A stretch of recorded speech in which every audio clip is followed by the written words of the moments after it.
Welcome to 24/7 Science. Today we'll learn to determine the independent and dependent variable using experiments from the Mythbusters.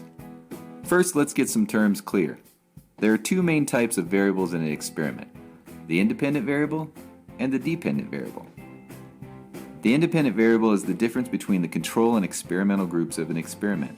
The independent variable is the variable changed by the scientists to test the experiment's hypothesis. The dependent variable is the thing being measured during an experiment, also called data. Now let's break down some Mythbuster experiments. Experiment 1. Does adding dimples to a car increase its gas mileage? Since dimples on a golf ball are designed to help a golf ball cut through the air when hit, the Mythbusters decided to apply this logic to a car's shape in hopes that it might increase the gas mileage. Pause this video and return to Google Classroom. Use the link to watch the dimpled car experiment video. When you're finished watching the dimpled car experiment, return to this video and resume play. So, which of the following was the independent variable of their dimpled car experiment? The dimpled car, the normal car with clay, or whether the car had dimples or not? Remember, the independent variable is the difference between the experimental and control groups. The correct answer is C, whether the car had dimples or not, because that's the difference between the two groups in their experiment. Okay, can you identify the dependent variable in the dimple car experiment? Was it the number of dimples in the car, the gas mileage of the car, or the speed the cars were driven at? Remember, the dependent variable is the data collected from the experiment.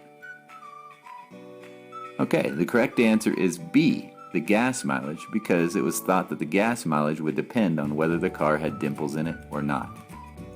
Okay, let's go to another experiment. For this experiment, the Mythbusters tested to see if elephants are afraid of mice. So the Mythbusters set up an experiment where a mouse was placed under a cup of elephant dung. When an elephant walks by, the dung is tipped over and the mouse is set free. They repeated their experiment with a no-mouse dung control that was tipped over when the elephants walked by as well. Pause this video one more time and return to Google Classroom. Use the link there to watch the Mythbusters elephant versus mouse experiment. When you're finished watching it, return to this video one last time to see if you can correctly identify the independent and dependent variables in their experiment. Okay, can you identify the independent variable of their experiment?